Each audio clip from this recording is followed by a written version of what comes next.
ka muna kay sister, guys. Recents, button, navigation bar. Oh, start Notification volume set to 0%. Okay na? Double tap to activate. Double tap and hold to long press. na. Oo. Okay. Magandang umaga po sa inyo lahat. Narito po tayo ngayon sa El Shaddai Therapeutic Massage. You get the care you deserve, na kung saan nandito ngayon ang aking pasyente after ng therapy.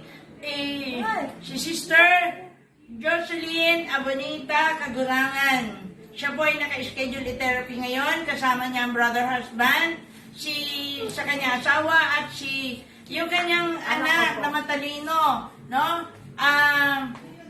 Tanungin natin si Sir Josie kung ano ang kanyang naramdaman ng after na therapy. Pakinggan natin kung anong pangalan niya, siya magsasabi. Opo. Okay na po. Hello po, ako po, ang pangalan ko po ay si Jocelyn Abonita Kagurangan at ako po ay nandito kay sister para magpa-therapy. At ito nga po, aking naramdaman ng healing power po ng ating mind na nasa taas. Yes. Ito po ang aking anak. Siya pa ay mag-4 na taong gulang itong darating ng August 15, 2018. At ako naman pa ay magiging 37 na po darating ng August 9, 1986. Magte-37 na po. At salamat po kay sister sa therapy po niya dahil nakapag-relax po ako dahil nakaramdam po ako ng depressed. Dahil po sa kakaisip ng kung ano-ano, dapat po hindi po natin isipin kung ano man po ang dapat natin hindi dapat isipin. At ito nga po, nagpapasalamat ako ay okay na po ako na. Okay, ito narinig nyo? Kaya sa lahat ng mga stress, depressed, pray over lang, at saka therapy, ay shoot na. Amen po ba, Sister Jo? Amen. Ano, Sister Jo, babalik ka pa? Opo. Yes. Dapat po, kung hindi, huwag niyo po isipin po ano man po ang dapat yung isipin. Kung Yes. may problema po kayo, kung nade-depress po kayo, sige po, therapy lang po ang sagot. Yeah!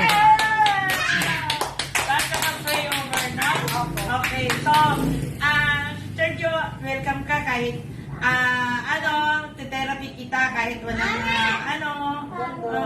kahit libre. Opo. Basta, ma-glorify ang God, no? Sa kanyang kagalingan. Kaya, brothers and sisters, narinig mo ang kanyang testimony. Kasama niya ang kanyang mama, si Sister Tess. Halika dito, ma. Yan. Tumayo ka. At ito naman po ang aking ina. Pinakikilala ko po sa inyo. Sa po si Teresita Arao Abonita. Yes. Yan. Siya po ang nagdala dito. Yan.